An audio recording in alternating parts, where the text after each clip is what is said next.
Oke, selamat malam Bro Praedika. Ya, selamat malam. Iya, malam Bang. Jumat. Iya. Taruh Bang Juma. Bang Juma, selamat malam. Selamat malam semua. Malam Bang. Boleh. Assalamualaikum warahmatullahi wabarakatuh.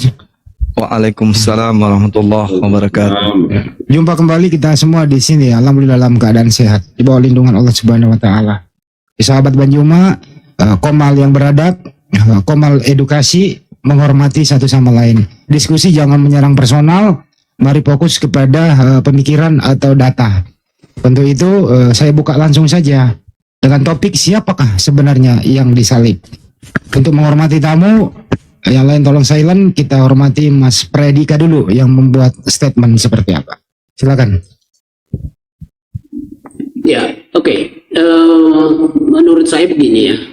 Kemarin memang beliau sudah atau selama ini beliau menyampaikan ke saya atau mungkin di beberapa komal Bang Zuma menyampaikan bahwa yang disalib itu adalah Yudas. Jadi saya mengikuti itu. Jadi akhirnya kehadiran saya di dalam bagian ini adalah ingin membantah itu. Membantah bahwa bukan Yudas yang disalib, ya. Nah, itu sebabnya karena topik ini dimulai dari pertanyaan beliau kemarin kepada saya. Jadi boleh enggak? Pertama, saya berharap beliau yang pertama mendalilkan. Bang Juma, Bang Juma menarasikan bukan Yesus yang disalib tapi Yudas. Silakan, Iya. giliran Bang Juma, silakan. Baik. Bismillahirrahmanirrahim. Assalamualaikum warahmatullahi wabarakatuh. Alhamdulillah. Malam hari ini kembali kita menjamu tamu kita ya. Terkait dengan tema siapakah yang disalibkan ya. Nah, kalau di Al-Qur'an kan jelas tuh dikatakan dalam surah An-Nisa ayat 157 dikatakan bal rafa'ahullahu ilahi wa kana Allahu azizan hakima. Kan itu jelas. Allah mengangkat nabi yang datang ke tengah-tengah Bani Israel ini datang sebagai nabi, sebagai bukti kebesaran Allah, sebagai tanda-tanda bagi Bani Israel. Dan ketika kemudian orang-orang Israel pada saat itu, ahli Taurat, mahkamah agama, semua orang yang anti terhadap Nabi Isa, itu membuat makar, membuat tipu muslihat, membuat satu perangkap ya untuk membunuh Nabi Isa alaihissalam. Allah kemudian menyelamatkan beliau. Jadi di Islam, Nabi Isa alaihissalam yang diajarkan oleh Al-Quranul Karim surah Maryam ayat 19 diterangkan bahwa malaikat Jibril yang adalah Roh Kudus datang menyampaikan kepada Maryam akan lahirnya seorang manusia laki-laki yang suci sebagai anak dan sebagai nabi bagi Bani Israel. Tapi begitu beliau datang, kemudian ditolak oleh Bani Israel. Dalam hal ini kebanyakan dari mereka menolak Nabi Isa alaihissalam. Akhirnya sampai pada ending di mana mereka bersekongkol untuk membunuh Nabi Isa. Tapi Allah mengangkatnya. Allah mengangkatnya. Itu informasi yang datang di tengah-tengah kita umat Islam melalui baginda Rasulullah Muhammad SAW. Oleh karena kejadian itu, TKP itu di Bani Israel, Yerusalem, dan kemudian kitab yang berasal dari sana konon ceritanya adalah Bible, Perjanjian Lama dan Perjanjian Baru, bukan Al-Quran. Maka untuk kemudian mengupas tuntas materi ini ya harus tentu lebih banyak bercerita tentang buku-buku yang menceritakan tentang kejadian tersebut. Nah, karena itulah kemudian di dalam Lukas 24 nomor 44 Yesus sendiri berkata bahwasanya harus digenapi tentang aku semua yang tertulis ya pada tentang diriku yang ada di dalam kitab Torah, yang ada di dalam kitab Mazmur, yang ada di dalam kitab nabi-nabi. Nah, itu yang harus tergenapi. Ya, oke lah. Saya kira kita belum mendapatkan pernyataan atau statement yang begitu tegas bahwa yang terpaku atau yang naik di atas kayu salib itu adalah Yudas. Jadi di dalam penyampaian Bang Zuma di awal ini hanyalah sebagai prolog saja. Jadi belum masuk kepada poinnya. Begitu. Nah, saya sebagai prolog saja bahwa ketika kita memahami peristiwa penyaliban itu, dan tadi juga Bang Zuma mengutip-ngutip Alkitab itu, rasanya dengan baik kita harus mengakui bahwa apa yang dinyatakan oleh Alkitab dengan terang bukan karena sebuah tafsiran, bukan karena sebuah pemahaman teologis, bahwa yang tercatat di situ adalah Yesus yang tersalib. Jadi semacam prolog awal saja saya sampaikan, yang tersalib itu adalah Yesus, bukan Yudas Iskariot. Ya, saya kira itu saja. Silakan dibantah, Pak. Jadi kenapa harus demikian, Pak? Al-Quran datang kepada baginda Rasulullah Muhammad sallallahu alaihi wasallam. Diterangkan, wa in kuntum fi raibim mimma nazzalna ala abdina fa'tu bi suratin min mithli.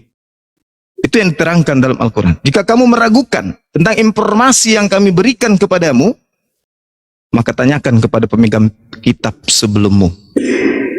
Ini. Maka ketika berbicara mengenai keadaan tentang penyaliban, nah ini dia. Maka kita harus kemudian merujuk kepada ayat atau dalil-dalil yang ada di kitab-kitab sebelum Al-Quranul Karim. Ya, ini yang perlu dipahami. Jadi kalau misalnya Anda ragu tentang Al-Quran bahwa dia diangkat, maka tanya kepada Bible. Itu Al-Quran yang mengatakan. Ya, wa in kuntum fi raibim mimma nazzalna ala abdina fa'tu bi suratin min mithli. Buatlah kemudian pernyataan yang seirama dengan Al-Quran yang bisa dijadikan sebagai acuan untuk menyalahkan Al-Quran. Tapi itu tidak akan mungkin. Oleh karena itulah saya katakan kepada saudara, adakah di dalam Taurat, adakah di dalam kitab para nabi, Nevi'im, dan juga kitab Mazmur terkait dengan nubuatan Tuhan menginginkan penghapusan dosa-dosa orang Roma dan Yunani dengan menggunakan darah manusia? Itu dulu poinnya. Ini tidak berbicara mengenai Kristen di Indonesia. Tidak, ini Kristen di Indonesia belakangan. Yang harus Anda loloskan dulu di sini adalah Romawi dan Yunani, karena Kristen pertama yang menjadikan Yesus sebagai tumbal di atas tiang salib itu adalah Katolik. Dan jika itu betul adanya, maka harus ada pernyataan di dalam Taurat, di dalam kitab para nabi, dan juga kitab Mazmur, bahwa Tuhan menginginkan pembunuhan terhadap utusannya yang suci untuk dosa-dosa Goyim, dosa-dosa orang Roma, dosa-dosa orang Yunani. Tolong tunjukkan dalil itu. Ada tidak?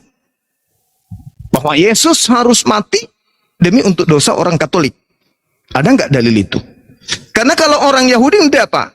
Orang Yahudi tidak menjadikan penghapusan dosa dengan cara membunuh manusia. Tidak ada itu. Tidak ada. Yohanes 11 nomor 47, 48, nomor 50, mereka sepakat membunuh Yesus bukan untuk dosa. Sepakat membunuh Yesus karena mereka takut tempat suci mereka dan bangsa mereka itu diambil sama orang Roma. Itu alasannya sampai mereka sepakat membunuh Yesus. Tidak ada dosa waris. Tapi kalau orang Kristen mengatakan itu harus Yesus karena harus orang suci yang mati, sebab harus hapus dosa. Penyaliban yang terjadi tak ada hubungannya dengan penghapusan dosa. Tidak ada sama sekali. Nah, karena itulah tugas saudara menunjukkan ke kita yang ada di sini, di mana di dalam kitab Taurat, di dalam kitab para nabi, di dalam kitab Mazmur, menghapus dosa dengan cara menumbalkan manusia di atas tiang salib. Silakan, Pak.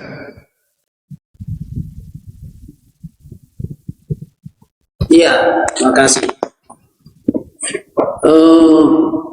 Mungkin saya akan harus bernarasi panjang dulu ya. Saya mencoba tadi, karena begini, dialog kita ini hampir sama dengan dialog yang biasa. Padahal tadinya saya berpikir ini harus seperti semi jadi pemaparan yang panjang dulu, berikan dalil dan segala macam dari pihak Bang Zuma, demikian juga saya. Ternyata kita sudah masuk ke topik-topik, ke lompat sana dan topik ke sana ke sini ya.